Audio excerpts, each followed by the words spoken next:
안녕하세요. 오늘도 사연살롱을 찾아주셔서 감사합니다. 저는 분당에 사는 30대 후반의 여성이에요. 저는 딸 하나를 키우며 남편과 재미있게 살고 있는 주부예요. 결혼하고 한 8년 정도 정신없이 살다가 이제야 좀 살만하다 싶어 재미있게 산다는 말도 하네요. 제가 이렇게 말하는 데에는 결혼하고 몇 년간은 꽤 힘든 시간을 보냈기 때문이에요. 경제적인 어려움이야 저와 남편이 헤쳐나갈 일이니 그렇다 치고 제가 정말 힘들었던 건 바로 시누이 때문이었어요. 시어머니도 마찬가지였고요. 애초에 시어머니가 시누이만 감싸고 둔 게 근본적인 문제가 아니었나 싶어요. 저는 지금도 시어머니와는 가깝게 지내지 않는데요. 시어머니는 아들 낳으라고 성화를 부렸던 저한테는 시할머니 되시는 분한테 고된 시집살이를 해서 남편보다는 큰딸인 시누이를 편애하거든요. 또 시댁 분위기를 보니까 어느 집이든 자식 중 한 명한테 모든 지원을 몰아주더라고요. 요즘도 이런 집안이 있다니 신기하죠? 저도 그러기는 했어요. 집안 형편이 어려워서 재능이 출중한 자식한테 지원을 하는 것도 아니고 그저 부모 마음에 드는 자식한테 그런다는 것도 저는 이해하기 어렵기는 해요. 시어머니는 장녀가 살림 미천이라는 이유를 들어서 어려서부터 신우만 챙겨서 남편은 완전 뒷전이었다고 해요. 남편은 천성이 착하고 성실해서 그런 것에 한번 반항하지 않고 정말 반듯하게 잘 큰 사람이에요. 그런데도 남편도 저도 신우와 시어머니한테 폭발해서 지금은 왕래를 잘하지 않고 지내게 됐는데요. 그렇게 된 문제의 중심인 신우와 어떤 일이 있었는지 지금부터 이야기해 볼 테니 잘 들어주세요. 저는 남편과 사귈 때부터 남편이 집안에서 홀대받는 걸 알고 있었어요. 내가 우리 집 찬밥이잖아. 그러다 보니 다들 나한테는 관심이 없었거든. 공부 못하면 고등학교 졸업하고 무조건 이삿짐 센터에라도 취직하라고. 나한테 공부시킬 돈 못 준다고 해서 진짜 이 악물고 공부해서 장학금 받고 대학 갔지. 정말 이상하다. 아니 보통 어느 집이든 아들을 더 챙기잖아? 근데 오빠네 집은 정말 거꾸로 된 것 같아. 그러게. 나는 아들이라고 지금껏 좋은 소리 들어본 적이 없어. 아빠가 이게 다 할머니 때문이라고 하셨는데 어쩌겠어. 나는 그래서 결혼도 내 힘으로만 하고 자수성가하듯 살아야 돼. 그런데도 나랑 결혼할 수 있겠어? 생각보다 더 힘들지도 몰라.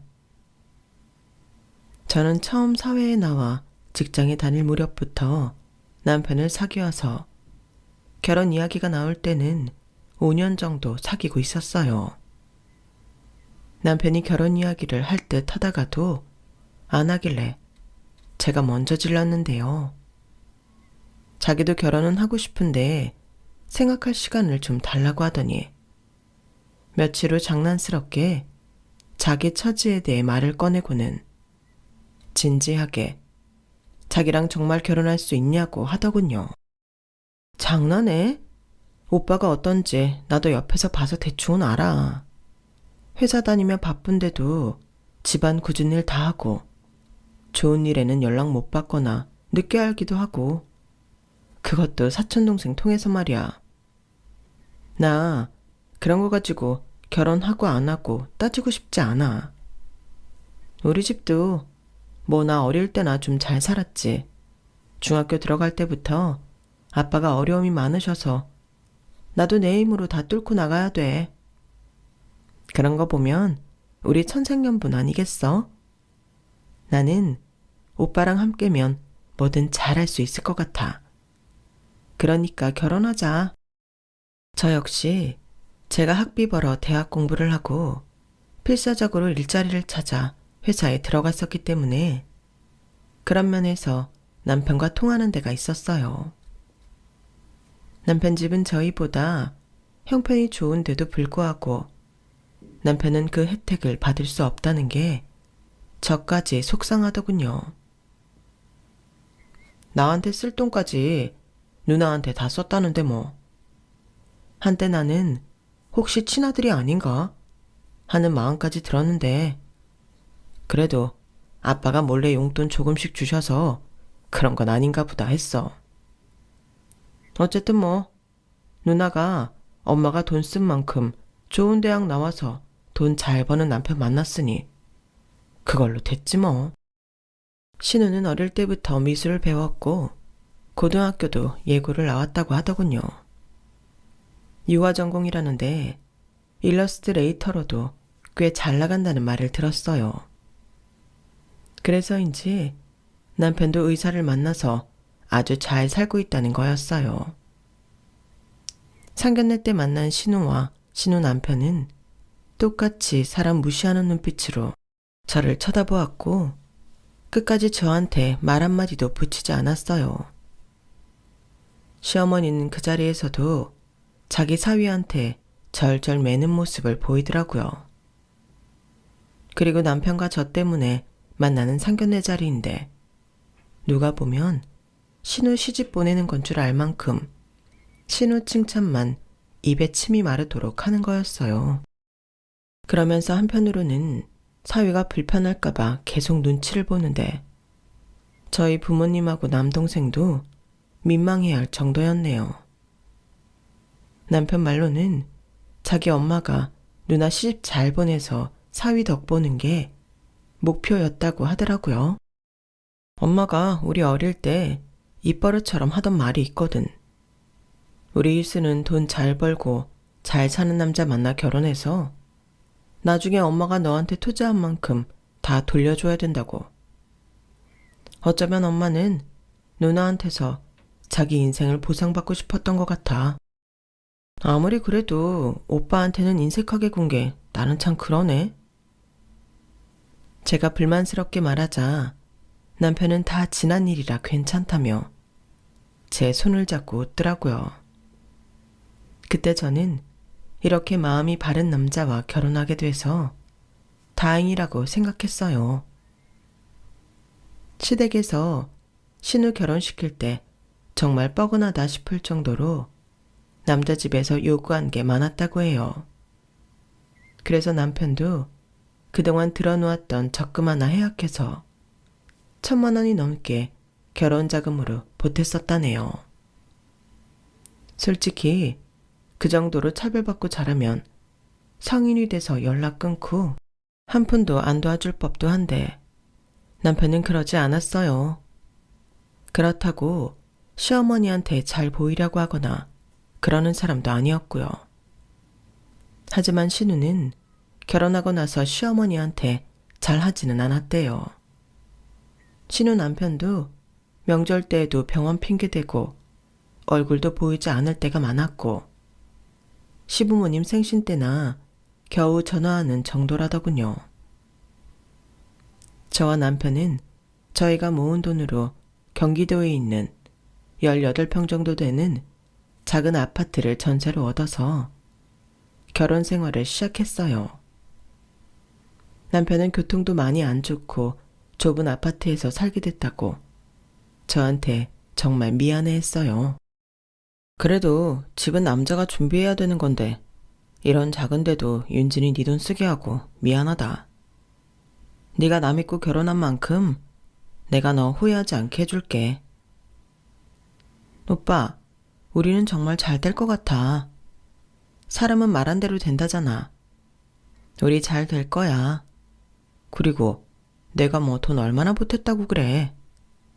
오빠가 훨씬 많이 했잖아. 우리 그래도 빚 없이 시작하는 거잖아. 그게 어딘데. 요즘 결혼하면서 빚 지는 사람들도 많다더라. 우리 형편에 알맞게 잘 시작한 거야. 앞으로 잘 살 거고. 서로에 대한 신뢰가 돈독해서인지 저희 신혼생활은 정말 재미있었어요. 싸우는 일도 없었고 마음도 잘 맞았어요. 저희끼리는 아무 문제가 없었죠. 그런데 시댁에만 가면 달랐어요. 시어머니는 남편한테 했던 것만큼 저한테도 냉정했어요. 신우는 사사건건 저를 못마땅하게 여겼고요. 신우는 머리끝부터 발끝까지 고상함이 흘렀지만 말이나 행동은 그렇지 않았어요. 시어머니가 곱게 키웠다는 말은 들었지만 정말 곱게 키웠는지 부엌일은 거의 못했고 입맛도 까다로웠고 눈이 높아서 아무거나 사지도 않았어요. 그러니 뭐든 입고 걸치고 있는 게 꽤나 값이 나가는 것들이었죠. 신우는 시댁에서 저를 마주칠 때마다 거의 째려보듯 저를 노려봤어요. 너 같은 거 마음에 들지 않는다는 자기 속내를 아주 표정에서 뿜뿜 드러내더라고요.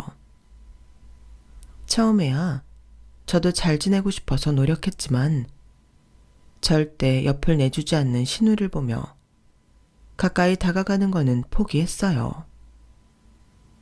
제가 결혼했을 때 신우 아들이 2살 정도였는데요. 저희가 집에 초대했을 때 같이 와서는 어찌나 여기저기 뒤집고 다니는지 저희 방 화장대에 있는 물건들까지 하나도 남아나는 게 없었어요. 아이가 그러면 엄마가 챙겨야 되는데 신우는 아이 기죽인다고 그냥 내버려 두더군요. 제가 쫓아다니며 물건을 치우고 정리하는데 신우는 뒤에서 자기 아들을 안고서 토닥거리며 이렇게 말했어요. 우리 지우 재미있게 놀았어? 지우는 싸구려 물건 안 좋아해요. 싫어해요. 그렇지? 아이, 잘했어. 이러는데 저는 더 이상 듣고 있을 수만은 없었어요.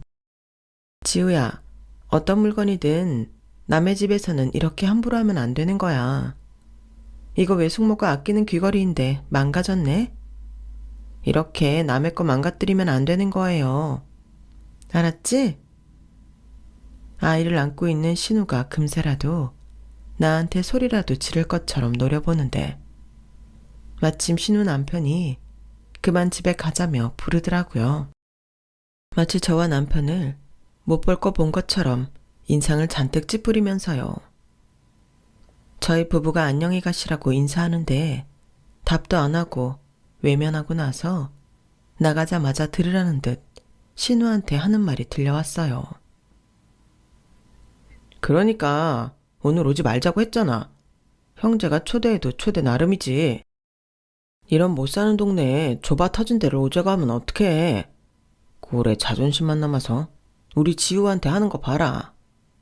나 다시는 안 올 테니까 그렇게 알아. 그 말을 들은 남편이 뛰쳐나가려는 걸 제가 겨우 말렸어요. 됐어. 우리도 앞으로 초대할 일 없잖아. 넘어가. 애한테 한마디 했다고 저러는 것 같아. 정말이지. 누나도 매형도 저렇게까지 하는 이유를 모르겠네. 남편은 속이 많이 상해 보였고 저도 기분이 정말 나빴지만 저희끼리 잘 마무리하고자 제가 나가서 다시 맥주며 안주거리를 사와서 둘이 한 잔씩 하고 풀고 지나갔네요. 하지만 그 일이 거기서 끝은 아니었어요. 바로 다음 날 시어머니한테서 연락이 왔거든요. 듣자 하니 네가 우리 지우한테 네 귀걸이 망가뜨렸다고 뭐라고 했다며? 아니 애기한테 그게 할 말이니? 애들이 놀다 보면 그럴 수도 있지. 네가 잘 건사를 했어야지. 그걸 왜 우리 금보다 귀한 손자한테 뭐라고 하냐? 그까지 싸구려 귀걸이 망가뜨린 게 우리 손자 기죽일 일이야? 너 한 번만 더 우리 지우한테 그러기만 해. 나 가만 안 있는다? 지우가 어떤 손자인지 알기나 하니? 내가 희수가 지우 가졌을 때 얼마나 공을 들여서 태어난 건데. 아, 정말 속상해서 원. 그렇게 말하고 시어머니는 일방적으로 전화를 끊어버렸어요. 마침 남편이 옆에 있었는데 그 후 남편이 시어머니한테 전화를 해서 이렇게 말했어요.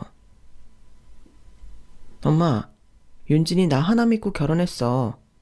2살짜리 조카한테 훈계 좀 했다고 매형이며 엄마한테 이런 소리까지 들어야 되는 그런 사람 아니야.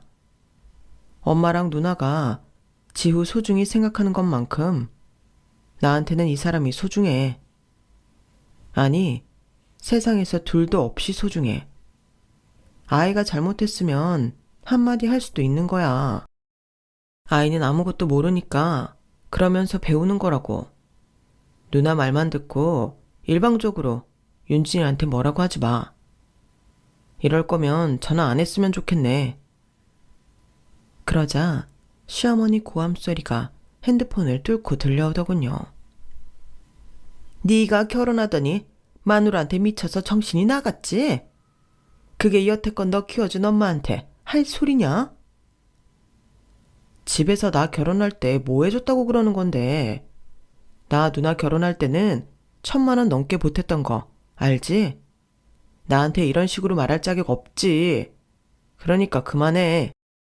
그렇게 그날 이후 저희와 시댁 사이에는 아주 불편한 기류가 흘렀어요. 그 다음부터 신우는 저희 부부를 만날 때마다 제가 남편 길들여서 제 편 만들었다며 비꼬아댔고요. 저는 그러거나 말거나 제가 못 들은 척 넘기면 그만이라 조용히 넘어갔어요. 괜히 또 분란 만들어서 시댁하고 분위기만 나빠질 게 뻔하잖아요. 게다가 신우랑 자주 만나는 것도 아니었고요. 앞에서도 말했지만 신우는 아이를 맡기거나 편하게 놀고 먹을 일 아니면 시어머니를 찾지도 않았어요. 그럼에도 몇 번밖에 안 만난 신우가 어떤 사람인지는 너무 잘 알겠더라고요. 돈 있고 학벌 좋은 것만 따지고 그렇지 않은 사람들은 무시해도 된다는 마인드여서 저는 그 후 될 수 있으면 신우와는 마주치지 않으려고 노력했어요. 1년에 많이 만나봤자 5번쯤 될 테니 그 정도면 잘 참을 수 있겠다 싶었어요. 그렇게 2년쯤 이런저런 일이 있었고 그때마다 시어머니가 전적으로 신우 편을 들며 조금은 불편한 관계로 있었어요. 그래도 이 정도는 참을 만하다 하며 지냈고요. 그러다가 신우 남편이 해외 학회 출장으로 보름 정도 집을 비우면서 신우가 시댁에 와서 지내기로 했다더라고요. 남편이 출장 간 사이에 거실 리모델링 하는데 아이랑 있을 곳이 마땅치 않다며 와 있는다는 거였어요. 당시 남편이 선배가 세운 신생기업에 들어가서 중요한 직책을 맡으면서 꽤 많은 대출을 받을 수 있게 되었어요. 저희로서는 정말 잘된 일인 게 그때 제가 임신을 했거든요. 저희는 18평짜리 아파트를 나와서 34평형으로 이사를 했죠. 물론 그것도 전세였지만 저희는 어쨌든 집을 늘려가는 거니 너무 좋았고 저희 이렇게 잘 산다고 친정 부모님도 한번 모셨어요. 그랬더니 시댁 식구 안 부른 게 마음에 걸려서 고민을 좀 했죠. 그도 그럴 게 저희를 늘 못마땅하게만 보는 시어머니와 신우가 또 딴지를 걸면 어떡하나 싶었거든요. 남편은 제 생각을 해서 초대하지 않으려고 했지만 그래도 이럴 때는 초대하는 게 맞는 것 같아 하자고 했어요. 차라리 지금 하는 게 낫지 않겠어? 형님 남편이라도 없을 때 하면 더 마음이 편할 것 같아. 그래도 집을 늘려서 왔는데 초대 안 하기도 그렇고. 그렇게 해서 저희는 큰맘 먹고 시부모님과 신우를 집에 초대했고 저는 입덧 때문에 음식 냄새를 잘 못 맡는 와중에도 신경 써서 요리를 하느라 좀 힘들었네요. 그런데 정말이지 시부모님도 신우도 빈손으로 왔더라고요. 게다가 신우는 저를 보며 또 빈정거리더군요. 올케가 우리 지우 보면 또 뭐라고 할까봐 잠깐 동네 엄마한테 맡기고 왔어. 굳이 전세 사는 집을 집들이 하겠다는데 안 올 수도 없고 말이지. 그래서 내가 엄마 아빠한테 말해서 선물 같은 거 하지 말고 급할 때 비상금 하라고 10만 원 동생 계좌로 보내는 걸로 통치기로 했어. 근데 집만 늘렸지 뭐 그대로네. 가구며 TV도 그렇고 올케는 물건 보는 안목 좀 높여야겠다. 이렇게 빈티나게 살면 집에 들어오던 복도 나가는데 그런 것도 몰랐지? 이건 뭐 남의 집 초대받아 와서는 양만 올리자는 거였죠. 저도 그동안 단련된 것도 있어서 웃으면서 잘 받아쳤어요. 저희 이러고 살아도 복 들어와서 집 늘렸잖아요. 용돈도 주셨으니 돈도 들어온 거고 앞으로 더 잘 될 것 같은데요. 신우 나이가 남편보다 3살이 많고 저보다는 6살이 많은데 시간이 갈수록 가만 보니 신우는 정말 나이값 못하는 철딱선이 없는 어린애 같은 말만 하더군요. 그건 공부 많이 했다는 신우의 의사 남편도 마찬가지였고요. 시부모님한테도 자기 필요할 때나 찾아오지 평소에는 연락 한번 제대로 하지 않고 어버이날도 생신도 잘 챙기지 않았으니까요. 저희는 시어머니나 신우가 껄끄러워도 그런 거는 잘 챙겼거든요. 아무리 그런 일이 있고 산딸이 다 되도록 시어머니도 신우도 제가 잘 지내는지는 하나도 궁금하지 않은지 연락이 없었어요. 그러다가 제가 아이 낳고 얼마 안 돼 남편 회사가 부도가 났고 남편은 졸지에 직장을 잃고 말았어요. 안 그래도 회사 상황이 안 좋다고 몇 달 전부터 이리 뛰고 저리 뛰고 했지만 결국은 좋게 끝나지 않았더라고요. 남편은 부랴부랴 여기저기 경력직 서류를 냈지만 직장이 쉽게 구해지지는 않았어요. 그래서 아이 낳고 몇 달 안 돼 제가 나서서 일을 하기로 했어요. 아이는 친정 엄마가 봐주시기로 했고요. 저는 다행히 직장 다닐 때 선배 도움으로 집에서 일을 받아서 노트북으로 재택일을 할 수 있었어요. 하지만 한 가정의 생계를 책임지기에는 빠듯했죠. 저희는 결국 다시 집을 줄여서 가기로 결정을 했고 남편은 온갖 굳은 일을 마다 않고 하면서 다시 취직되기를 기다리고 있었어요. 그렇게 몇 달이 지난 후 남편은 자기가 사업을 해보겠다고 나서더군요. 제가 아이 키우며 밤새워가며 일을 하는 걸 보고 이렇게는 못 있겠다면서요. 전에 선배 회사에서 보고 배운 거 있어서 내가 아무 지식도 없는 건 아니잖아. IT 쪽 프로그램 일이니 내가 할 줄 아는 거고. 윤진이 너만 고생하게 해서는 안 되지. 내가 뭐라도 해야 돼. 오빠 뜻이 전 그렇다면 해봐. 나도 어떻게든 도울게. 그렇게 남편이 혼자 사업을 하겠다고 하자 한번 저희 집에 들여다보지도 않던 시어머니와 신우가 절대 안 된다며 난리를 치는 거였어요. 얘, 동혁이가 사업한다고 했다며? 걔 주제에 무슨 사업이니? 안 된다. 정취직이 안 되면 지 매형병원에서 심부름이라도 하라고 해. 옆에서 왜 안 말리고 더 부채질이냐 너는? 올게. 동영이 걔는 사업 체질이 아니야. 걔가 사람들 앞에 나서서 뭘 한다고? 지 선배 회사에서 무슨 이사까지 된다며 잘난 척하다가 꼬꾸라져 놓고도 그런 말이 나와? 아니, 내 동생 더 나락으로 떨어지기 전에 올케가 안 된다고 붙잡아야지. 이건 아니지. 오빠 회사 부도나고 아무것도 안 해주시더니 이런 일에는 아주 발벗고 나서서 부정적인 말씀만 하시네요. 걱정하시는 마음은 알겠지만 이 정도면 그냥 걱정이 아니라 오빠를 무시하시는 것 같은데요. 저희 집은 저희가 알아서 할 테니 지금까지 그랬던 것처럼 신경 꺼주세요. 저도 너무 화가 나서 좀 세게 말을 했죠. 그랬더니 시어머니보다 신우가 더 펄펄 뛰고 난리였어요.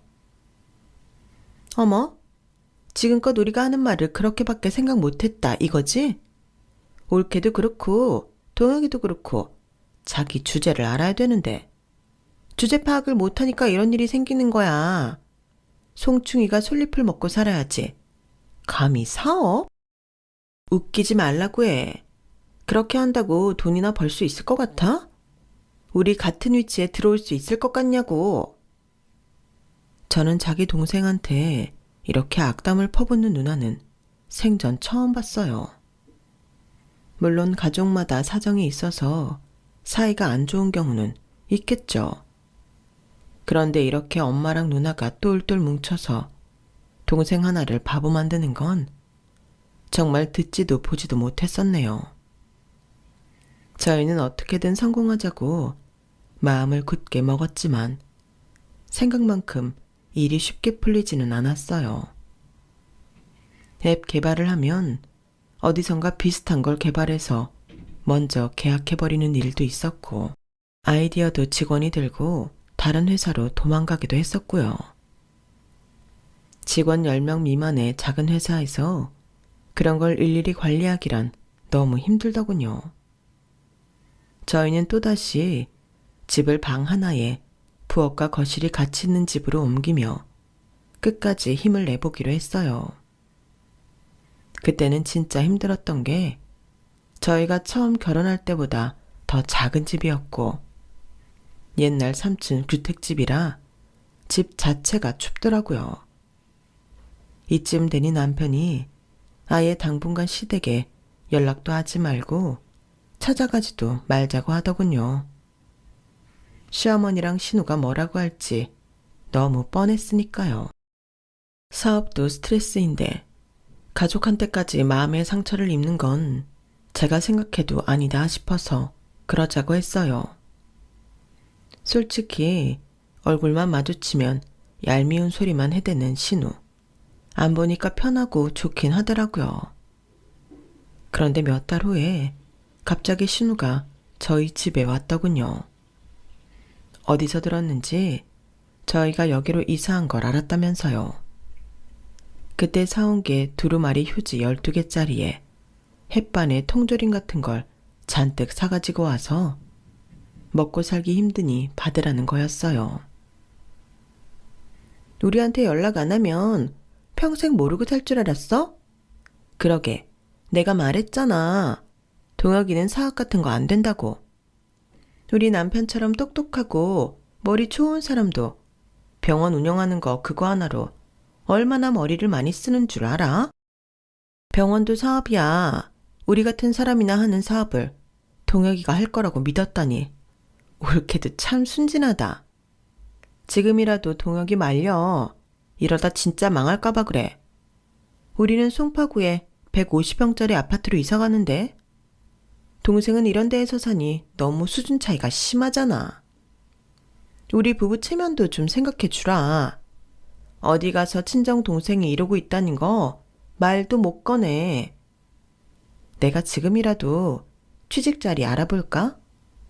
친구 중에 미술학원 하는 애 있는데 거기 통학버스 운전이라도 하면 여기는 벗어나잖아. 좀 순리대로 순순하게 살면서 돈 벌어. 어머 형님, 순순하게 살면 돈 못 벌죠. 형님네도 순순하게만 사신 건 아니잖아요. 병원 확장한다고 시어머니한테도 돈 가져가시고 여기저기서 끌어 모아놓으시고는 아직 흑자로 돌아서지도 않았는데 집부터 늘려가시는 거잖아요. 저희 안 만나도 소식은 다 듣고 있어요. 일자리 알아봐 주신다는 말씀은 고맙지만 다행히 저도 아직 일감은 들어오고 있어서요. 곧 어떻게든 되겠죠. 그동안 저도 정신적으로 단련이 많이 된 건지 신우가 하는 말에 동료도 없이 아주 잘 받아쳤어요. 하지만 신우가 우리 생각해서 사왔다는 무슨 재난 상황에나 줄 법한 물건들은 보니 눈물이 핑 돌더군요. 지금의 저희 처지보다 남편이 평생 집에서 이런 대접을 받으며 살았구나 싶어서 너무 속상하더라고요. 그런데 희한한 게 신우가 왔을 당시에 저희가 제일 바닥을 친 건지 그 후부터 상황이 조금씩 나아지더라고요. 시작은 갑작스럽게 꽤 많은 돈을 투자해주는 사람이 나타나면서부터였어요. 그게 남편이 전에 있던 회사 초반에 투자했던 투자자가 남편을 그때 아주 잘 봤다고 하더라고요. 그 투자자는 남편이 다니던 회사가 자리를 잡을 무렵에 해외에 나가 거기서 몇 년 지냈다고 하네요. 그러다 남편 회사가 부도났다는 말에 이것저것 알아보았고 남편이 혼자 사업을 하고 있다는 이야기를 들었다는 거였어요. 그렇게 남편은 투자자와 연결이 되었고 자기 사업에 대해 아주 열심히 설명을 했다고 해요. 결과적으로 투자자가 투자까지 하게 됐으니 너무 잘 됐죠. 이렇게 문이 열리니 업계에서 봐주는 시선도 달라졌나 보더라고요. 또 대학 동기 한 명이 사업에 대한 조언을 해주면서 남편은 자기한테 부족한 점을 보완할 수 있었고 나름 경쟁이 심한 그쪽 업계에서 점점 수입을 내기 시작했어요. 한번 숨통이 트이니까 그 다음부터는 조금씩 수익이 났고 석 달 후에는 처음 수익 난 것의 3배가 되었어요. 남편은 절대 오버하지 않고 차근차근 회사를 키워갔어요. 조금 잘 된다고 무리하게 일을 벌려 직원을 뽑지도 않았고요. 전에 있던 회사에서 선배가 그렇게 하다가 결국에는 좋지 않은 결과를 맞이한 걸 봤으니 자기는 그러지 않겠다네요. 그렇게 조금씩 가랑비에 옷 젖는다고 차곡차곡 실적을 쌓아 올리고 거래처를 늘리다 보니 어느새 저희는 빚도 다 갚고 다시 이사를 갈 수 있게 됐어요. 지금 살고 있는 40평형 아파트를 대출 없이 살 수 있었거든요.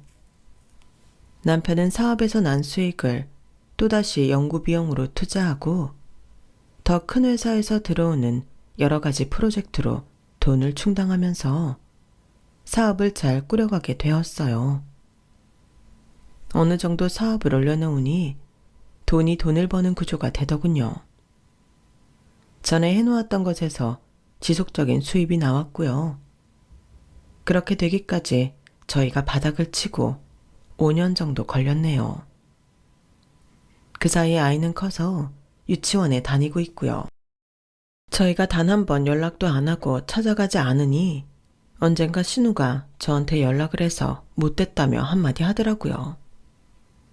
그때가 시아버지 생신때였는데 저희가 시아버지 계좌로 돈만 보내고 찾아가지 않았거든요. 세상에 어떤 며느리가 이런 식으로 해.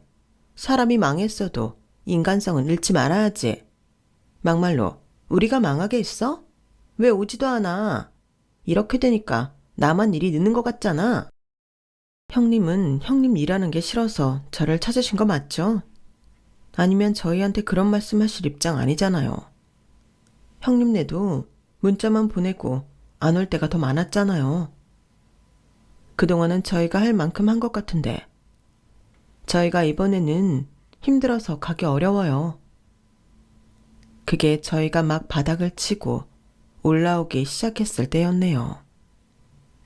제 말에 신우는 기가 찬다며 전화를 그냥 확 끊더라고요. 이사를 오고 나니 갑자기 그 생각이 나는 게 확인을 해보니까 곧 시어머니가 칠순을 맞이하더라고요. 저희는 시어머니 칠순을 그래도 가야 되지 않겠냐는 데 뜻을 같이 했고 그 전에 집으로 초대하자고 했어요. 이제는 전세도 아니니 신우한테 트집 잡힐 일도 없었으니까요. 그래서 시어머니한테 연락을 했는데 어쩐 일인지 신우가 시어머니 전화를 받더라고요. 어머, 올케가 웬일이야? 내일은 해가 서쪽에서 뜨려나? 고생 실컷 하니까 이제 다시 사람으로 살고 싶은 생각이 든 거야?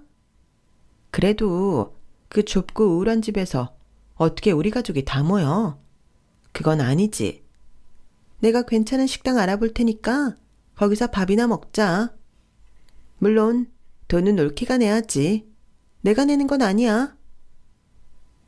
어머, 저희 거기서 이사 나왔어요. 그래서 오시라고 하는 거니까 어머님 아버님한테도 꼭 전해주세요. 제가 주소랑 지도 보낼게요. 형님도 꼭 오세요. 기다릴게요.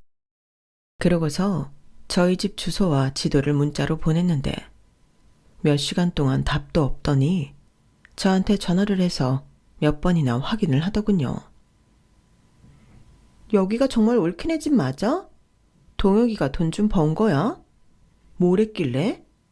얘 무슨 위험한 비트코인 같은데 돈 털어 넣은 거 아니지? 아니에요, 형님. 그때 하던 사업이요. 그거 하고 있어요. 그러니까 안심하시고 어머님 아버님 모시고 오세요. 참, 지우는 그래도 데려오지 마세요. 우리 애가 아직 어린데 지우가 그 성격대로 컸으면 애 때릴 것 같아서요. 제 말에 신우는 감히 자기 아이한테 그런 말을 하냐며 화를 냈지만 저는 모른 척하고 전화를 끊었어요. 그리고 집들인 날 신우 표정은 정말 가관이었네요. 질투와 시기심에 얼굴이 일그러지는데 그동안 봐온 그 고상한 사람은 어디 갔나 싶을 정도였어요. 어서 오세요, 어머님, 아버님, 형님. 오느라 고생하셨어요. 근데 왜 고모부는 안 오셨어요? 라는데 시어머니가 얼른 제 말을 막으며 이사 잘했다고 하더군요. 아니, 근데 어떻게 이렇게 집을 늘려서 온 거야? 일이 좀 잘 되니까 또 무리한 거냐? 니들은 한번 혼을 놔보고도 정신을 못 차리고 또 이러면 어떡하니? 라는 시어머니 말에 시아버지가 한마디 하셨어요. 잘 알지도 못하면서 말 함부로 하지 마. 내 어제 동혁이랑 오랜만에 길게 얘기했는데 동혁이 사업이 아주 잘 되고 있대. 투자자가 투자도 많이 해줬고 이제는 큰 회사에서 돈을 줘가면서 일을 해달라고 한다는데 언제까지 그렇게 동혁이 무시하는 말만 할 거야? 내가 그동안은 아무 말 안 하고 있었는데 앞으로 동혁이한테 함부로 말하지 마. 희수 너도 마찬가지다. 너는 뭐 얼마나 잘하고 산다고 그러냐? 시아버지 말에 신우는 기분 나쁘다는 듯 뾰루퉁해지더라고요.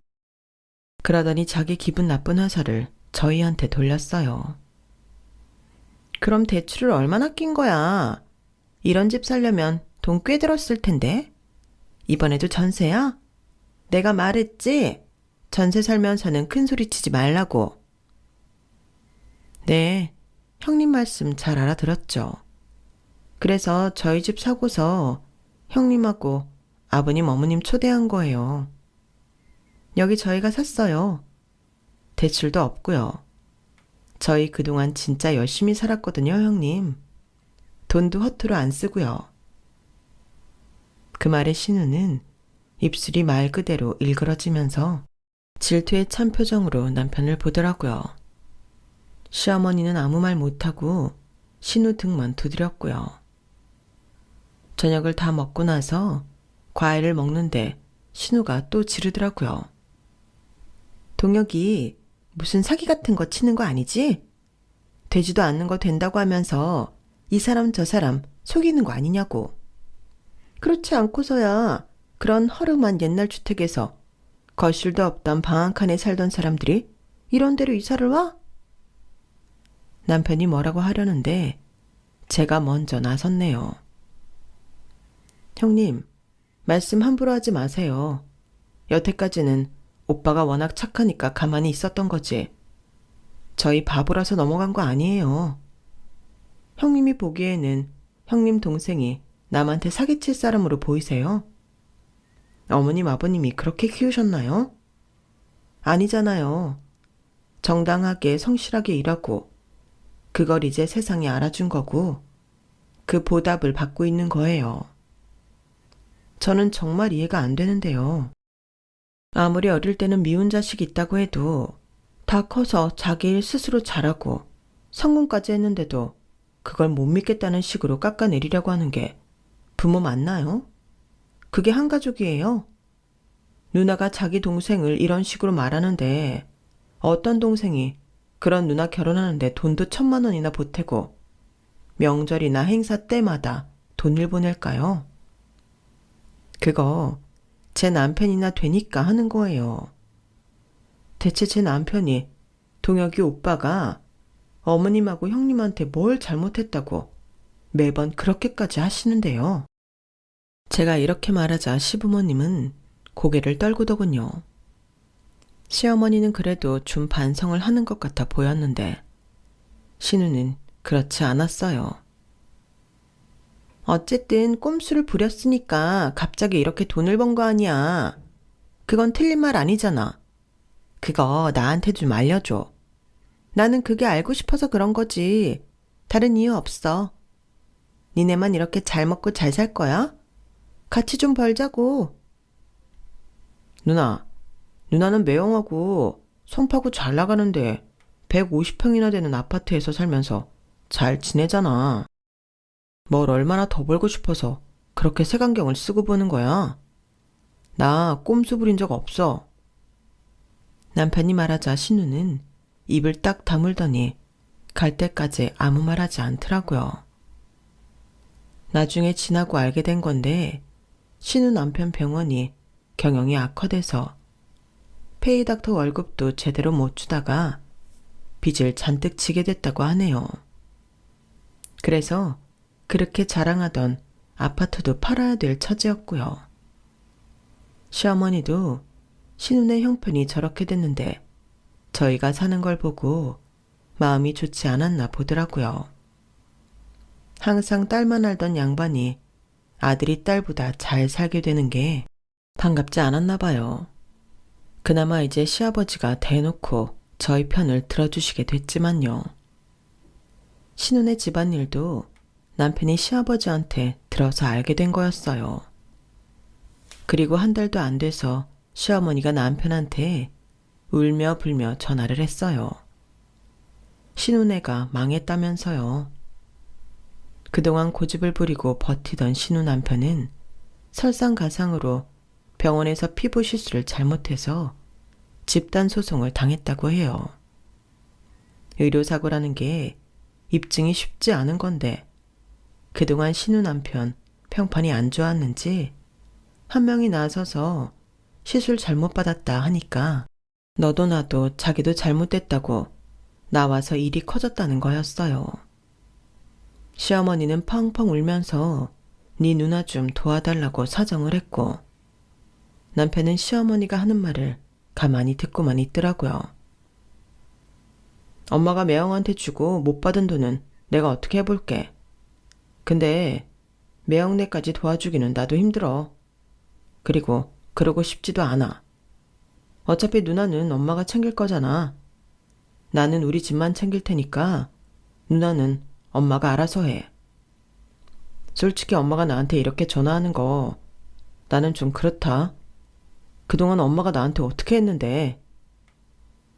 그러자 핸드폰 너머로 시어머니가 통곡하는 소리가 들렸어요. 미안하다 동혁아. 내가 너희한테 너무 소홀했어. 정말 미안해. 시어머니가 그렇게 우는 소리를 들으니 저도 마음이 좋지 않더군요. 하지만 남편은 자기가 말한 만큼만 약속을 지키고 신우 남편을 위해서는 아무것도 해주지 않았어요. 물론 그런 큰 돈을 해줄 여력도 되지 않았고요. 하지만 그게 서운했는지 시어머니는 저희한테 연락이 뜸하더군요. 그래서 저희도 지금까지처럼 거리를 두고 살자고 했네요. 시아버지와는 가끔씩 만나서 맛있는 것도 먹고 이야기도 하지만요. 신우는 그 이후로 단 한 번도 얼굴을 본 적이 없어요. 지금 이혼 소송 중이라는데 어떻게 될지 모르겠네요. 너무 서운한 일을 많이 당해서 그런지 신우는 인생에서 제일 큰 고난을 겪는 중이지만 한마디 위로도 해주고 싶지 않네요. 그리고 또 만나봤자 저한테 좋은 말은 하지 않을 것 같아서 말이죠. 저는 남편과 우리 아이와 행복하게 지내려고 해요. 신우 상관 않고 저희도 잘 살아보려고 합니다. 제 사연을 들어주셔서 감사합니다. 가족들과 건강하시고 행복하세요. 여러분, 사연 댓글에 응원과 현명한 조언 부탁드려요. 좋아요와 구독은 저에게 큰 힘이 됩니다. 오늘도 좋은 일 가득하세요.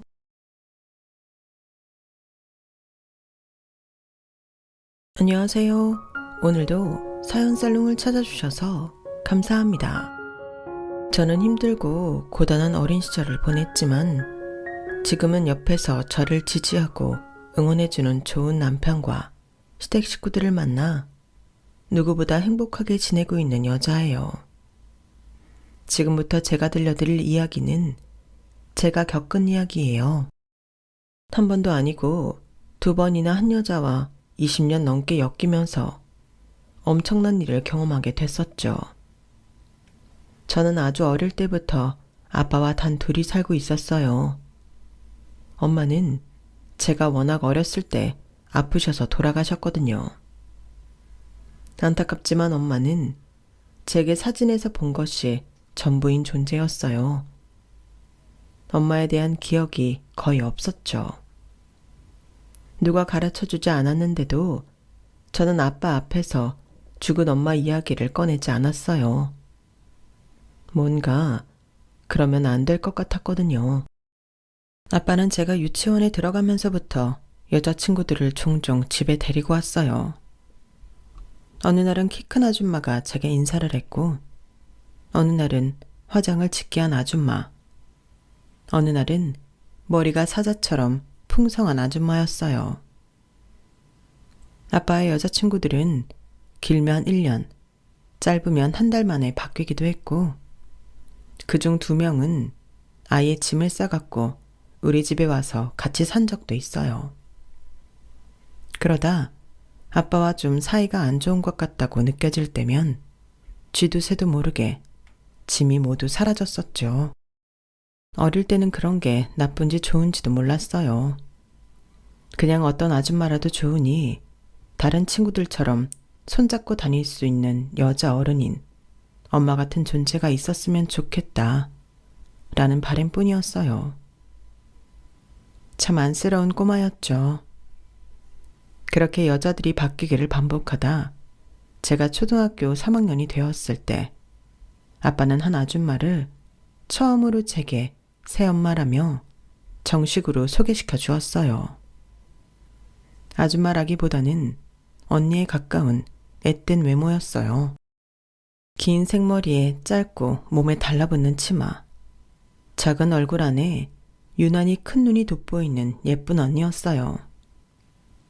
서진아, 인사해. 이제부터 우리는 여기 새엄마랑 같이 살 거야.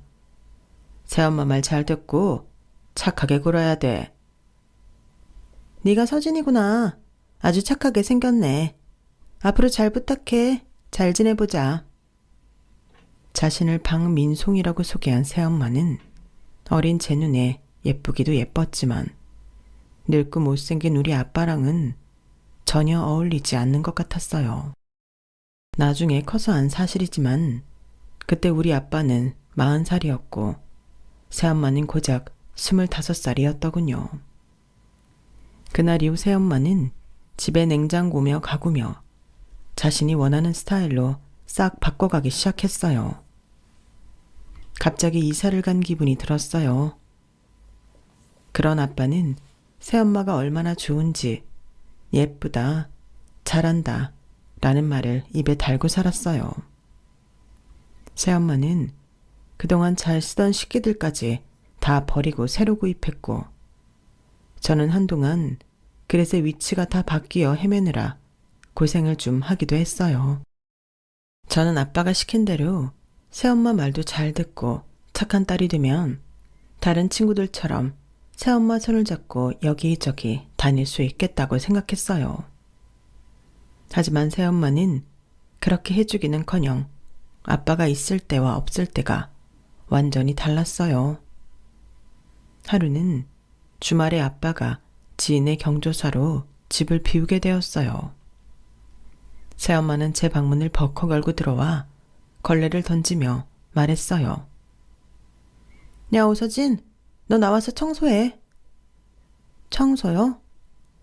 내가 이 집에 파출부로 들어왔니? 빨리 나와서 걸레로 바닥 좀 닦고 화장실 청소도 해. 구석구석 깨끗이.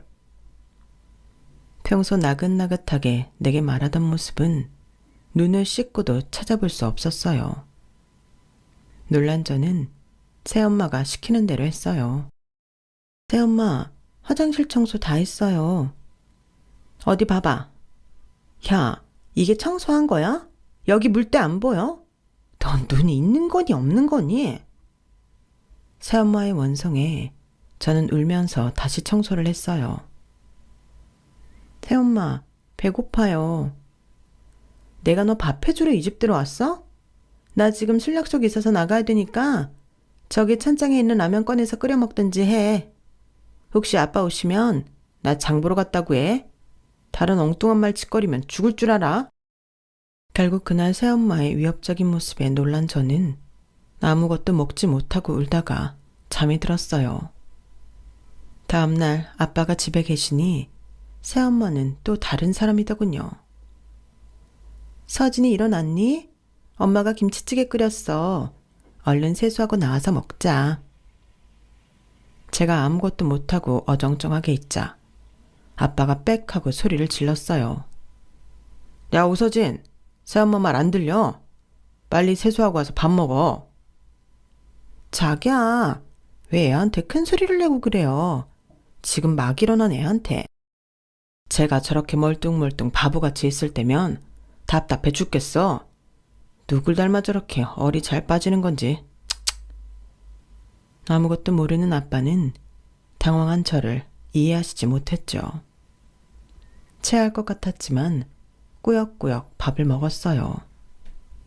아빠가 안 계시면 또 언제 제가 밥을 먹을 수 있을지 모르니까요. 그 이후로도 그런 상황은 수도 없이 반복되었어요. 아빠 앞에서는 한없이 착한 천사였다가 뒤로는 누구보다 무서운 얼굴로 저를 구박했어요. 오래 고민한 끝에 아빠에게 이 사실을 말해봤지만 오히려 저는 핀잔만 들을 뿐이었어요. 아빠, 새엄마가 있잖아요. 아빠가 없으면 자꾸 나한테 큰 소리 치시고 청소랑 빨래랑 이것저것. 들었어. 네? 새엄마한테 들었다고. 나한테 조심히 부탁하더라. 내가 없을 때 좀 훈육해도 모른 척 해달라고. 친엄마 빈자리 티나게 버릇없는 태도 자기가 고쳐주고 싶다고. 다 새엄마가 널 아끼고 위해서 그러는 거야. 그리고 계집애가 10살이나 넘었으면 엄마 도와서 청소도 하고 빨래도 할 수 있어야지. 그걸 쪼르르 아빠한테 와서 일러? 어린 게 벌써부터 되바라져 갖고는 새엄마가 파출부야.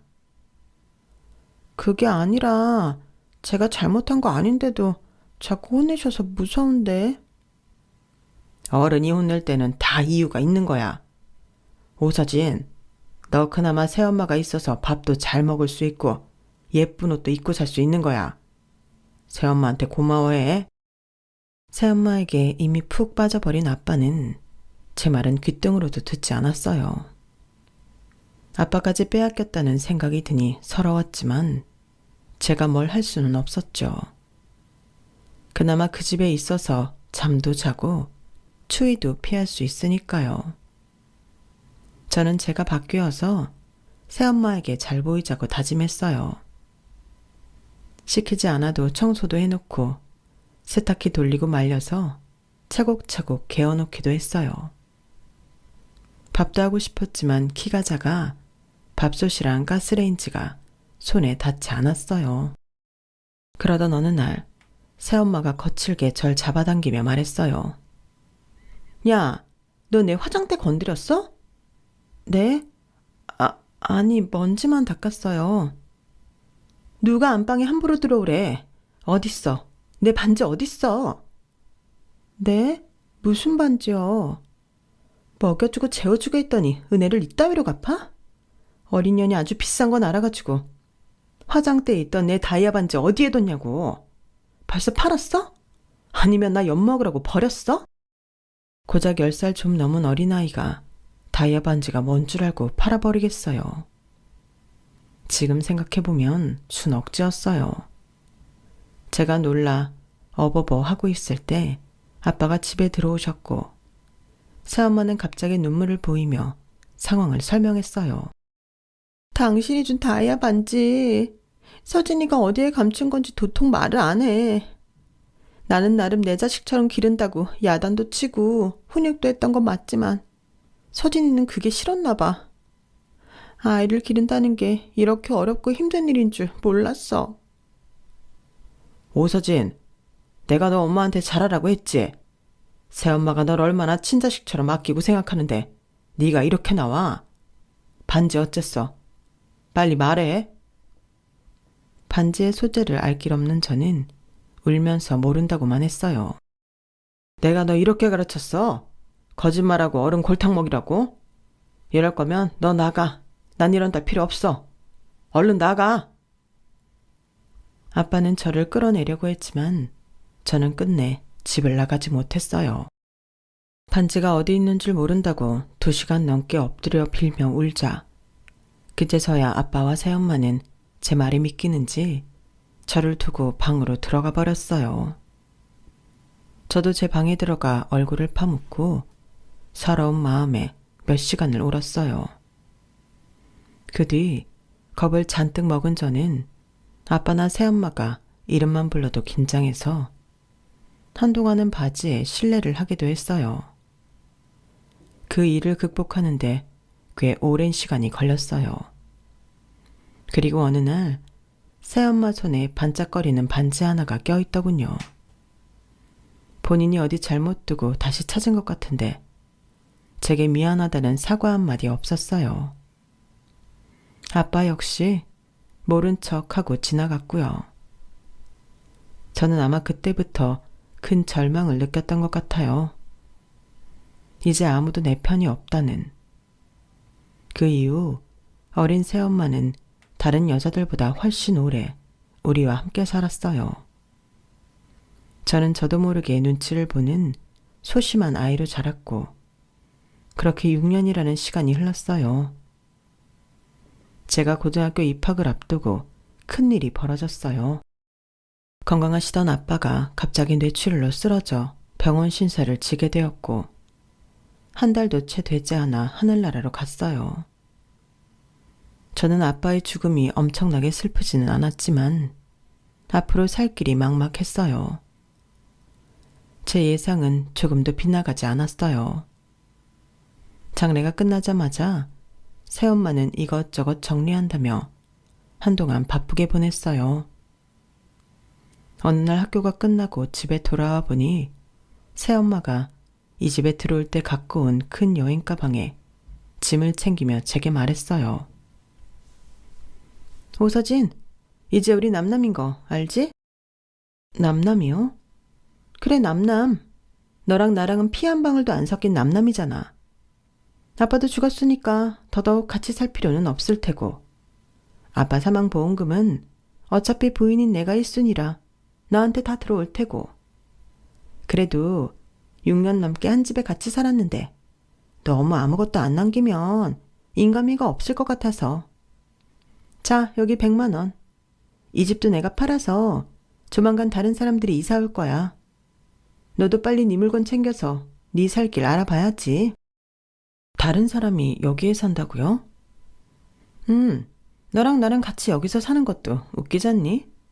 아빠 살아있을 때 이 집 명의도 나한테 돌려줘서 아쉽게도 너는 가져갈 것이 없네.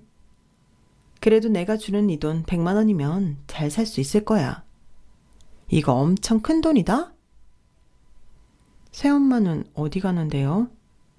그건 네가 알아서 뭐하게. 다시 한번 말하자면 우린 완전 남남이야. 서로 모른 척하면서 죽은 듯이 살자. 늙은 네 아빠 비 맞춰주면서 사느라 나도 힘들었어. 어디 작은 방을 구하든지 고시원을 들어가든지 그건 뭐 내 알 바 아니고 앞으로 무슨 일이 있더라도 절대 나 찾지 마. 길 가다가 마주쳐도 아는 척 하지 말고. 알았지? 나 간다. 새엄마, 새엄마. 제가 잡는 옷깃을 거칠게 뿌리치고 새엄마는 그렇게 시야에서 멀어졌어요. 식탁에는 구겨진 10,000원짜리 지폐들만 널브러져 있었어요. 그렇게 아빠의 갑작스러운 죽음으로 새엄마는 모든 것을 챙겨 떠나버렸죠. 그 후 저는 고등학교에 들어가긴 했지만 1년도 다니지 못하고 학교를 그만두어야 했어요. 공부보다는 하루하루 생계를 걱정하며 보내야 했거든요. 저는 이곳저곳 옮겨다니며 닥치는 대로 일을 했어요. 육가공 공장에서도 일하고 어시장에서 생선을 파는 일도 하고 편의점 판매, 전화 알바, 배달 등등 정말 많은 일을 했어요. 학교도 못 다니고 매일 일만 하면서도 억울하거나 화가 나지는 않았어요. 사실은 그럴 시간이 없었어요. 일찍 일어나 일을 하고 저녁 늦게 들어와 잠깐 눈을 붙이는 것이 다였으니까요. 그렇게 15년을 넘게 살았어요. 저도 30대가 되었지만 학력이 터무니없이 부족해 어디 괜찮은 사무직에 취직하기도 어려웠어요. 그러다 테이크아웃 커피컵을 제조하는 공장에서 일하게 되었어요. 일 자체는 어렵지 않았지만 역시나 아침부터 늦게까지 고된 하루를 보내는 생활이 계속되고 있었죠. 그러던 어느 날이었어요. 공장장님이 직원들을 모두 불러놓고 불량품이 너무 많이 나온다며 하소연을 했어요. 최근에 기계를 새로 바꿨는데 점검상 전혀 문제가 없는데 전보다 불량품이 더 많이 발생하는 것이었어요. 직원들도 전이랑 똑같이 일하는데 원인을 모르겠다며 답답해하고 있었죠. 저 공장장님, 새로 들어온 기계가 3번이랑 4번 작업 순서가 바뀌어서 세팅되어 있는 것 같거든요. 그런데 우리가 오히려 전이랑 똑같이 작업을 돌려서 그런 거 아닐까요? 그래요. 확인해보죠. 제가 발견한 문제점이 맞았어요. 새로운 기계로 바꿨는데 작업 순서를 전 기계에 맞춰 하고 있으니 불량이 났던 거죠. 와, 이렇게 단순한 문제를 왜 여태껏 발견 못했을까요? 우리 오서진 씨에게 박수 한번 쳐줍시다. 그 일을 계기로 며칠 뒤 사장님이 직접 공장을 방문하셨고 저는 뜻밖의 선물까지 받게 되었어요. 중요한 문제점을 발견해 주었다고 들었어요. 너무 고마워요. 작지만 이거 받으세요. 이렇게까지 받을 일은 아닌데 어쨌든 감사합니다, 사장님.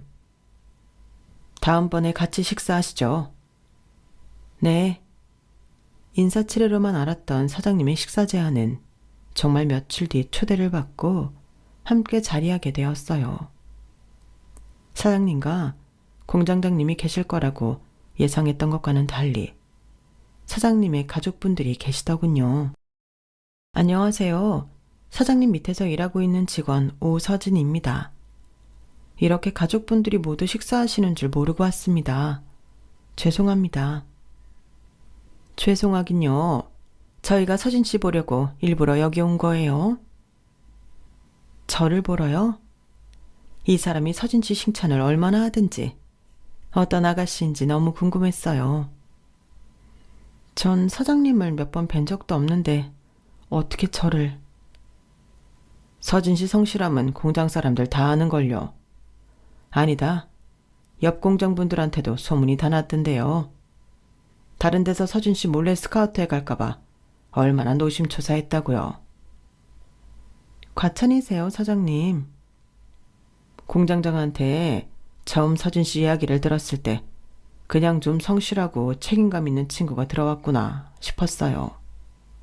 그런데 실제로 만나보니 생각보다 훨씬 열심이고 기가 막히게 일을 잘하더군요. 제가 놀랄 정도로요. 그 후로 서진 씨를 계속 눈여겨봤는데 눈치 못 챘죠? 네, 전혀요. 그런 것 같았어요. 서진 씨가 여기서 일한 지 벌써 3년이 됐죠. 3년 만에 제 눈에 이렇게 들어온 직원 처음이에요. 아닙니다, 사장님. 정말 과분한 말씀이세요. 저는 그냥 제 할 일 했을 뿐이에요. 겸손하기까지. 서진 씨는 마음에 안 드는 구석을 찾을 수가 없네요. 불쾌할 수 있겠지만 용모도 너무 매력 있고요. 사장님의 칭찬 폭탄에 점점 저는 어리둥절해왔어요. 갑자기 식사를 같이 하자고 하신 것도, 앉자마자 제 칭찬을 쏟아내는 것도 모두 너무 의외였어요. 그래서 서진 씨 이력서를 다시 한번 들춰봤어요. 미안해요. 아닙니다. 당연히 제 이력서 언제든지 보실 수 있죠. 가족란이 비었던데 일부러 비워둔 건지 아니면 정말 혼자인 건지 궁금하네요. 부모님 두 분 다 안 계십니다. 시기는 다르지만 모두 돌아가셨어요. 형제도 없고요. 네, 저 혼자입니다. 그럼 우리랑 가족하는 게 어때요? 네? 무슨 말씀이신지 모르겠습니다. 인사해야지, 윤석아. 안녕하세요. 지윤석입니다. 아, 안녕하세요. 그러고 보니 사장님 네 분 옆에 제 또래를 보이는 젊은 남자가 있었는데 누군지 여쭤보기도 전에 칭찬이 쏟아져 타이밍을 놓쳤어요. 여기가 제 아들이에요, 서진 씨. 아드님이요? 그러고 보니 많이 닮으셨네요. 직접적으로 물을게요. 우리 아들 어때요? 네? 저랑 윤석이 엄마는 서진 씨가 너무 마음에 들거든요. 윤석이한테 서진 씨 사진을 보여줬더니 자기 이상형이라며 빨리 자리를 마련해달라고 하지 뭐예요. 물론 서진 씨 의견이 제일 중요하죠. 이런 자리가 불편할 수도 있어요. 하지만 윤석 엄마나 저는 서진 씨가 정말 마음에 들고 윤석이까지 눈에서 하트가 나오니 더 미룰 이유가 없지 않겠어요. 이 녀석은 서진 씨한테 거절당해도 계속 대시하겠다고 저희한테 선언까지 하더군요. 죄송합니다. 제가 이 자리를 만들어달라고 아버님께 엄청 졸랐어요. 첫 만남에 그것도 부모님까지 계신 이 자리에서 이런 말씀 이상하게 들릴지 모르겠지만 정말 첫눈에 반했습니다. 네? 저한테요? 너무 당황스러웠어요. 놀라서 토끼 눈이 됐나. 진지한 얼굴로 고백하는 청년. 그 모습을 흐뭇하게 보고 계신 사장님 부부. 마음 같아서는 당장 서진 씨한테 대답을 듣고 싶지만 너무 놀라 보이니까 시간을 좀 줄게요. 하지만 진지하게 생각해줘요. 나 되게 괜찮은 사람이에요. 배고픈데 얼른 식사해요. 다시 한번 사과할게요. 서진 씨, 많이 놀라게 해서 미안해요. 저는 그제야 정신을 차리고 사장님의 아들을 보았어요. 서글서글한 눈매, 웃을 때 훤히 보이는 가지런한 치아, 날씬하지만 단단해 보이는 체격. 부끄럽진 않 제 눈에 그 남자가 갑자기 멋있게 보였어요. 저는 사실 여태껏 연애라는 것을 해본 적이 없는 사람이었어요. 바쁘고 고단하게 사느라 연애 같은 건 꿈도 꿔보지 못했죠. 나같이 비루한 사람이 남자를 만난다는 것은 절대 불가능한 일이라고 되새기며 살았어요. 그런데 지금 제 눈앞에 멋있는 남자가 저를 좋다고 하는 거예요. 게다가 그 부모님까지 저를 애틋해하는 눈으로 보고 계시고요. 저 따위한테 이런 꿈 같은 일이 일어나다니. 한편으로는 그런 생각도 들었어요. 설마 나한테 사기를 치려는 건 아니겠지? 난 돈도 없는데. 아니지. 저 큰 회사를 운영하는 사장님이 하필이면 나 같은 사람한테 사기칠 이유가 뭐 있어. 치려면 또 진작에 쳤겠지. 이게 대체 무슨 상황이지? 나한테 이런 행운이 온 적 없는데 머리가 어지럽다. 온갖 이상한 생각까지 하다 보니 밥도 먹는 둥 마는 둥 했어요. 서진 씨, 많이 못 드시네요.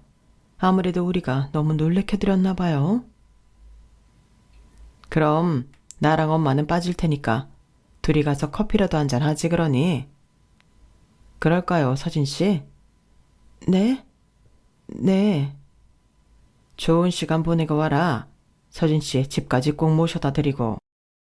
당연하죠. 먼저 들어가세요, 아버지.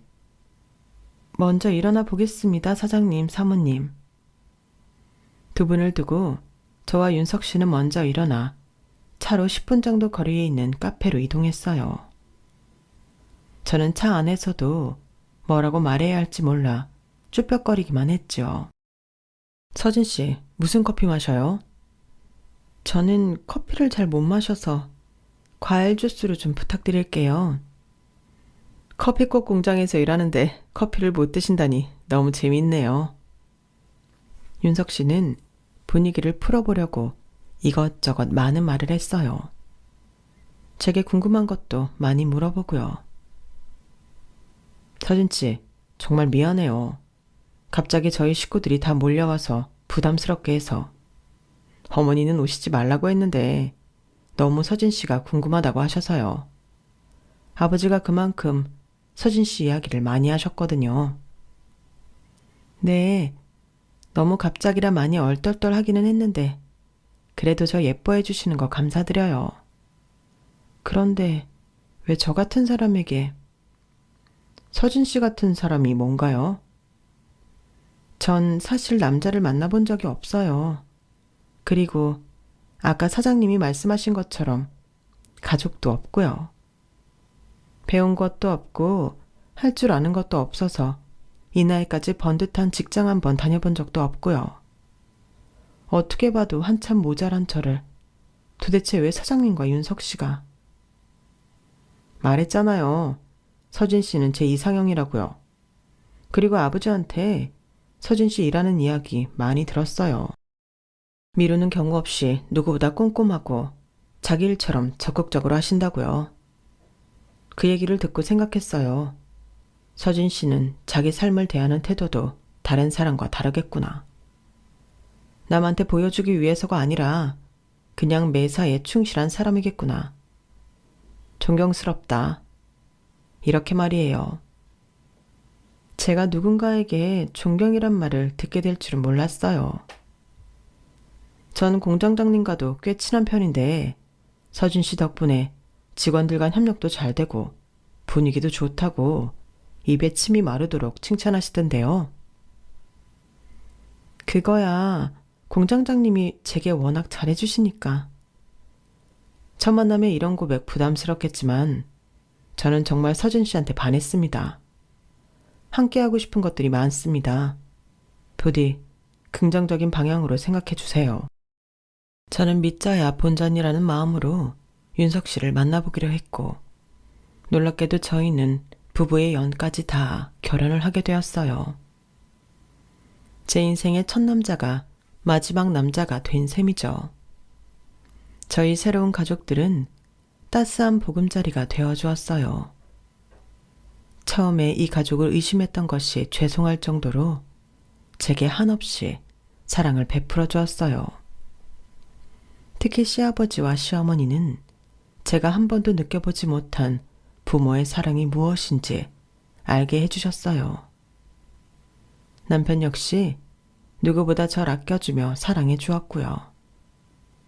어릴 때 받지 못한 사랑이 지금에서야 한꺼번에 몰려온 느낌이었죠. 하루하루가 너무 행복했어요. 저 역시 시부모님과 남편을 진심으로 사랑했고요. 저는 결혼 후에 남편과 함께 시부모님 댁으로 들어가 살았어요. 공장에 이제 나오지 말라는 만류에도 불구하고 전보다 더 열심히 공장 일을 도왔고요. 남편도 본격적으로 아버님 사업을 물려받기 위해 열심히 공부했어요. 다행히 모두 힘을 합친 결과 테이크아웃 컵 사업은 탄력을 받아 성장 곡선을 탔어요. 우리 가족들도 공장 직원들도 이런 좋은 날만 계속되었으면 좋겠다 생각했어요. 하지만 그 바람은 뜻처럼 되지 않았어요. 제가 결혼한 지 1년 반이 되던 해에 시어머니의 말기암 소식을 듣게 되었고 결국 4개월 만에 저희 곁을 떠나시고 말았어요. 저와 남편도 너무 슬펐지만 어머니를 많이 사랑했던 아버님의 상실감은 이루 말할 수 없었죠. 장례를 마치고 집에만 계시려고 하는 아버님을 모시고 우리 부부는 어떻게든 밖으로 나가려고 애썼어요. 없는 시간을 쪼개서 여행도 가려고 했죠. 저희 노력에 슬픔에 빠져있던 아버님도 조금씩 나아지고 계셨어요. 그렇게 5년이란 시간이 흘렀고 우리 모두 예전처럼 일상을 지내게 되었어요. 그러던 어느 날 아버님이 저희에게 놀라운 소식을 전해주셨어요. 윤서가, 아가, 내가 할 말이 있어. 말씀하세요, 아버님. 윤석 엄마 떠난 지도 5년이 되었지? 네. 내가 이래도 되는지 모르겠지만 이제는 새로운 인생을 살고 싶구나. 아버님, 당연하죠. 저희는 이런 시간만을 기다렸어요. 아버님은 충분히 새로 시작할 자격이 있으세요. 어머님도 그걸 분명히 바라고 계실 거예요. 그렇게 얘기해주니 고맙구나. 사실 얼마 전부터 알고 지낸 여자가 있는데 아주 다정한 사람이야. 말도 잘 통하고 좋은 사람 같아서 곁에 두고 싶은 마음이 들었어. 어머, 정말요? 아버님 너무 잘 됐어요. 전 아버님 새로운 사랑 응원해요. 저도 아버지만 좋다면 누구든지 환영이에요. 나이 차이가 조금 나긴 하지만 그게 다 무색할 정도로 좋더구나. 이제 죽을 날도 얼마 안 남은 노인네가 너무 주책 맞지? 아니에요, 아버님. 주책은 무슨. 너무 멋있으세요. 아버님 얘기 들으니 빨리 그분 뵙고 싶네요. 어머님의 부재에 힘들어하셨던 아버님이 얼마 전부터 활력도 생기고 잘 웃으신다 했더니 역시나 새로운 사람이 생긴 것이었더라고요. 저와 남편은 아버님의 새 출발을 진심으로 응원하며 더 호들갑을 떨었어요.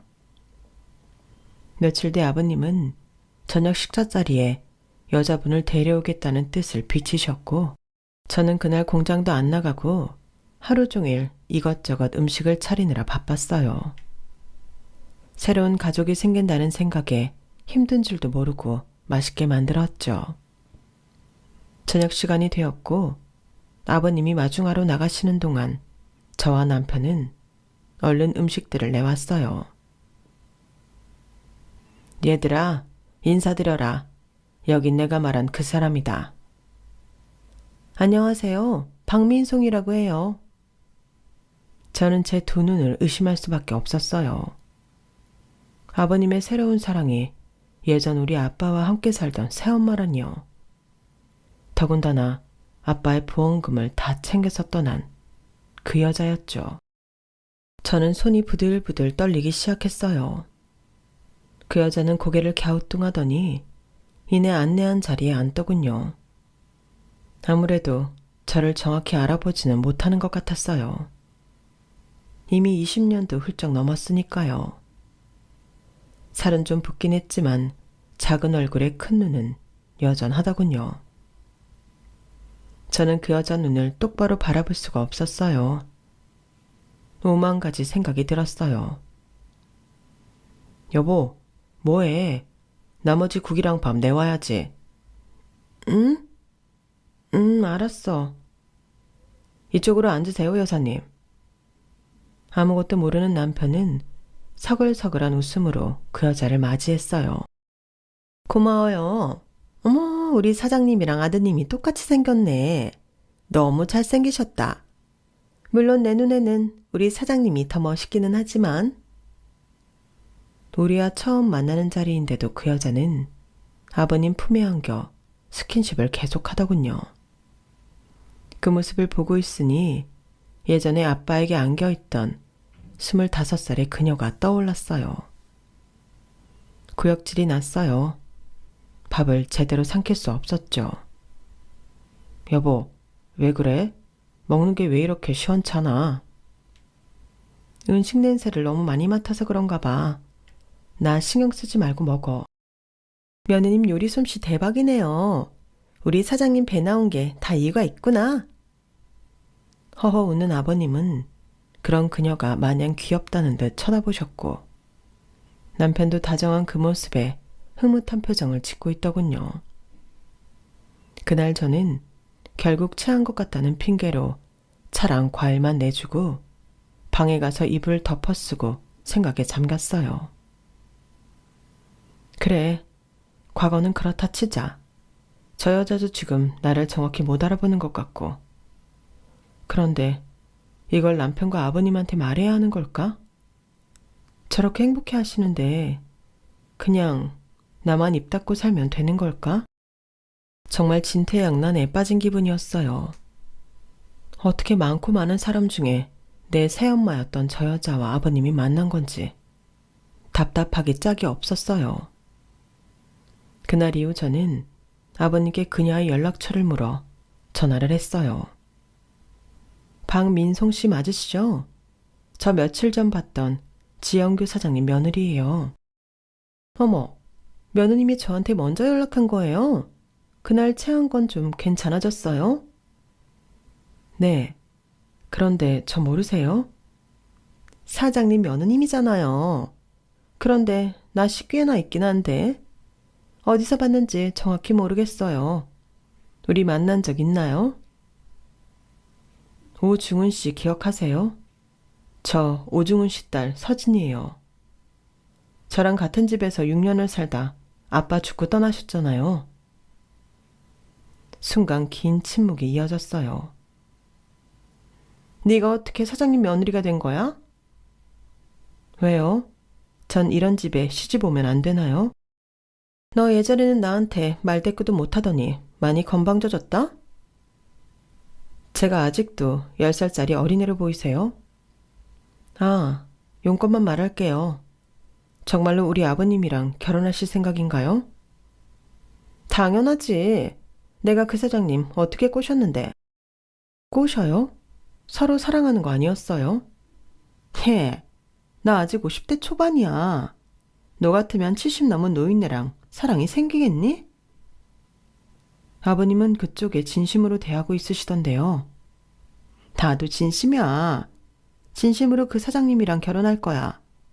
이제 나도 좀 사모님 소리 들으면서 편하게 살아보자. 니네 시아버지 돈 많다며. 다 들었어. 그래서 아버님한테 접근한 거예요. 이유야 어쨌든 날 좋아하잖니. 아버님 돌아가시면 또 보험금 갖고 떠나려고요. 얘가 왜 옛날 얘기를 들추고 그래. 우린 엄연한 합법적 부부였고 배우자인 내가 가져가는 게 맞았다니까. 네가 억울할 거 하나 없어. 나도 6년 동안 봉사했잖아. 고등학교 입학 앞둔 저한테 알아서 살라고 100만 원 던져주고 갔잖아요. 그럼 피도 안 섞인 너를 내가 데리고 사니? 너 너무 멍청하다. 어떻게 살길 막막한 애를 그렇게 버려두고 갈 수가 있는지. 어쨌든 너 지금 잘 살고 있잖아. 그럼 된 거지. 왜 날 원망하고 그러니?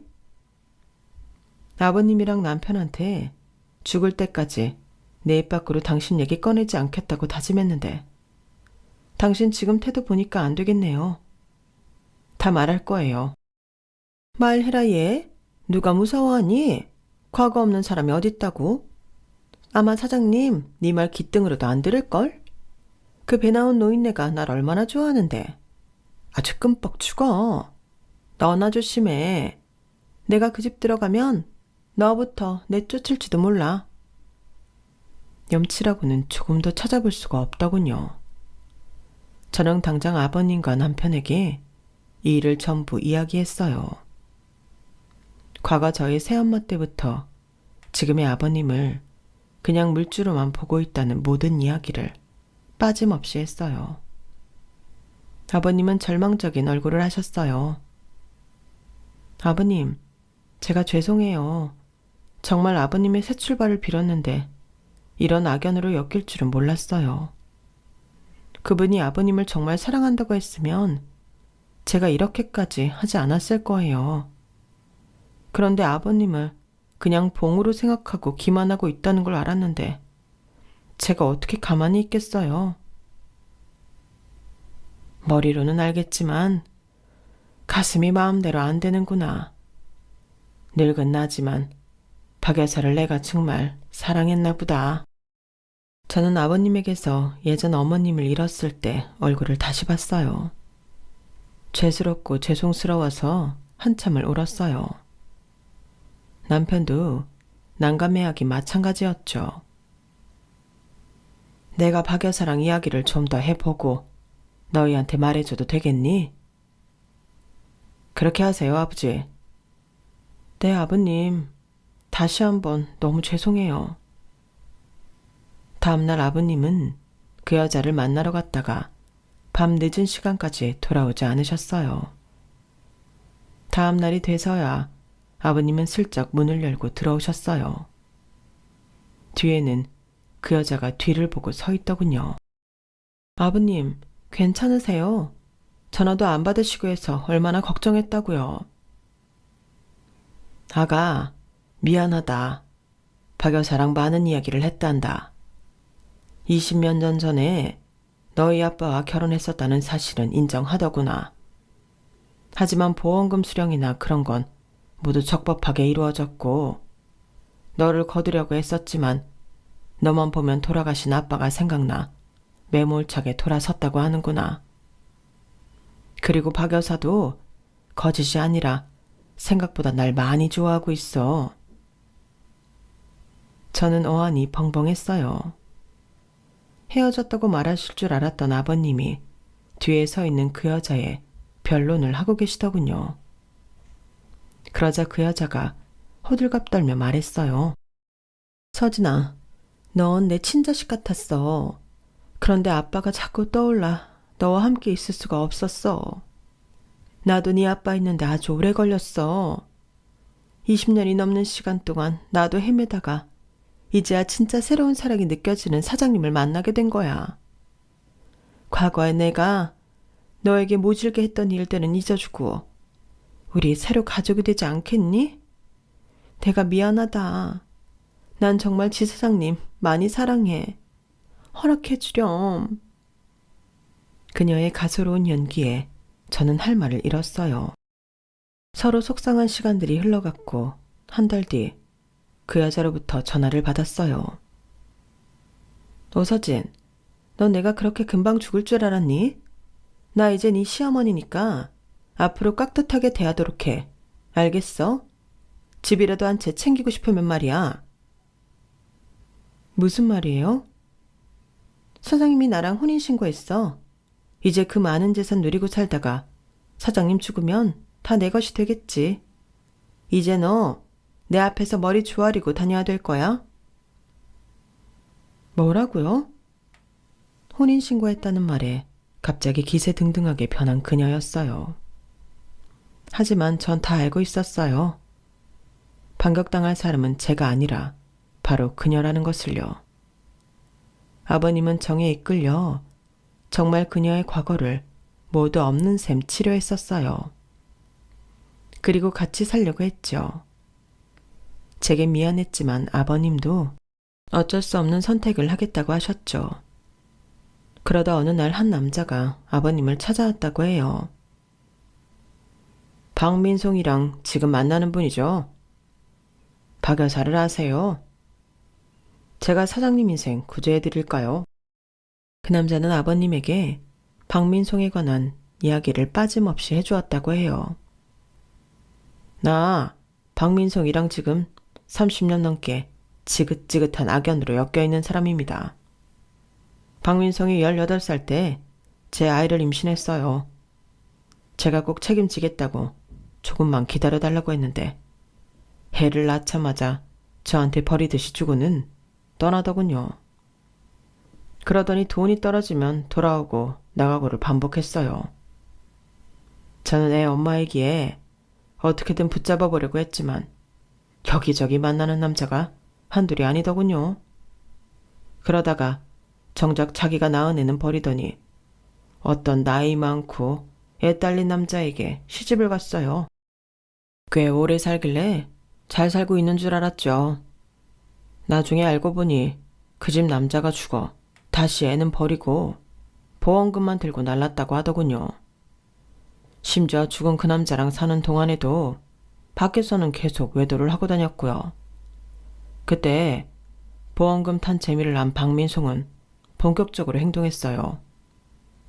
일부러 돈은 많은데 나이가 많거나 몸이 안 좋은 사람만 어떻게 골라내서 혼인신고를 하고 같이 살았죠.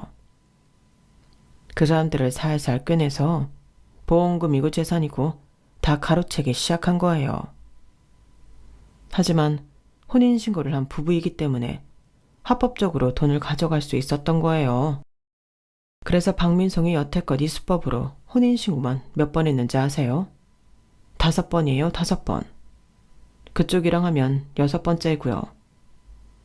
저는 일찍이 박민성과 연락을 끊고 살았지만 제 사업이 한창 잘 되고 있다는 소식을 어디서 들었는지 다시 예전으로 돌아가자면서 혼인신고 이야기부터 꺼내더군요. 지 아이도 버린 여자인데 그 말을 제가 믿겠습니까? 너무 괘씸해서 그동안 박민성이 하고 다닌 행적을 모두 캐봤죠. 이번에는 그쪽이더군요. 무슨 컵 공장을 하고 있다면서요. 수입은 뭐 말할 것도 없이 풍족하고 부인도 지병으로 돌아가셨다고 들었어요. 그쪽 나이도 70이 넘어 보이는데 박민송한테는 아주 좋은 먹잇감 아니었겠어요? 혹여라도 제가 둘 사이를 회방 놓으려고 꾸며낸 거짓이라고 생각하지 마세요. 난 지금 친엄마가 누구인지도 모르는 아들을 30년 넘게 속여가며 살고 있으니까요. 더 이상 피해자가 나오지 않았으면 하는 바람에서 말하는 겁니다. 정신 똑바로 차리고 사십시오. 박민송한테 홀리는 건 순간이에요. 그 남자의 말을 듣고 아버님 나름대로 박민성의 과거를 추적해봤는데 모든 것들이 사실이었던 거예요. 우리 아빠와 사별해 슬픈 과부 행세를 했던 그 여자가 사실은 일부러 타겟을 정해 결혼한 뒤 정당하게 재산을 취했다는 것을요.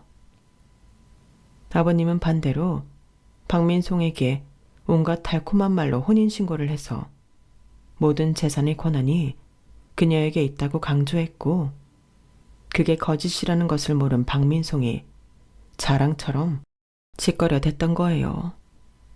나중에 아버님에게 뒤통수를 맞은 박민송은 우리에게 온갖 저주를 퍼붓더군요. 협박도 했어요. 하지만 그녀와 맞물려 있는 여러 경범죄가 있어 길지는 않지만 결국 콩밥을 먹게 되었어요. 지금은 아버님도 우리 부부도 다시 예전으로 돌아왔어요. 아버님께 몇 번이나 사과를 드렸지만 오히려 아버님은 이렇게 말씀하셨어요. 늙으면 귀를 더 열고 들어야 하는데 내가 오히려 너한테 미안하다. 다른 사람도 아니고 네 아버지 일을 그렇게 처리한 여자를 아무 생각 없이 믿으려고 한 내 잘못이지 뭐. 내가 뭐에 홀렸었나 보다. 아버님에게 꼭 새롭고 예쁜 사랑이 다시 찾아올 거예요. 저희는 항상 아버님 편인 거 알고 계시죠? 아버님, 사랑해요. 아직까지 아버님은 다른 사랑을 만나지는 못했지만 오히려 전보다 더 일에 빠지셔서 밤낮으로 연구에 몰입하고 계시답니다. 너무 많은 굴곡이 있었지만 그 여자에게 2번이나 당하지 않았던 것에 감사하며 그 여자 역시 출소 후에는 느끼는 바가 많아져서 감사한 마음으로 제대로 여생을 살아가기를 바랍니다. 제 이야기는 여기까지예요. 착하고 고운 마음으로 앞으로의 인생을 잘 살아보려고 합니다. 들어주신 분들도 꽃길만 걸으시길 바랍니다. 건강하세요. 여러분, 사연 댓글에 응원과 현명한 조언 부탁드려요. 좋아요와 구독은 저에게 큰 힘이 됩니다. 오늘도 좋은 일 가득하세요.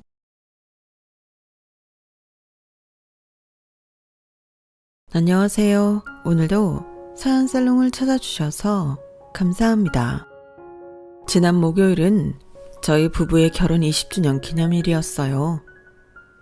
18살에 처음 만나 20년을 부부로 살았으니 인생의 절반을 함께 했다는 얘기죠.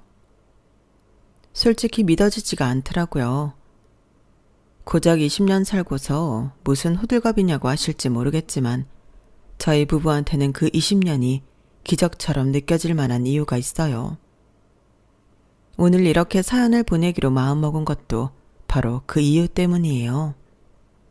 그럼 지금부터 저희 부부의 결혼에 얽힌 기가 막힌 사연을 전해드리겠습니다. 제가 어릴 때부터 저희 부모님은 맞벌이를 하셨어요. 두 분 다 지방 출신이라서 주변에 저를 봐줄 사람이 없어서 엄마는 늘 시간에 쫓기며 사셨어요. 지금처럼 영유아를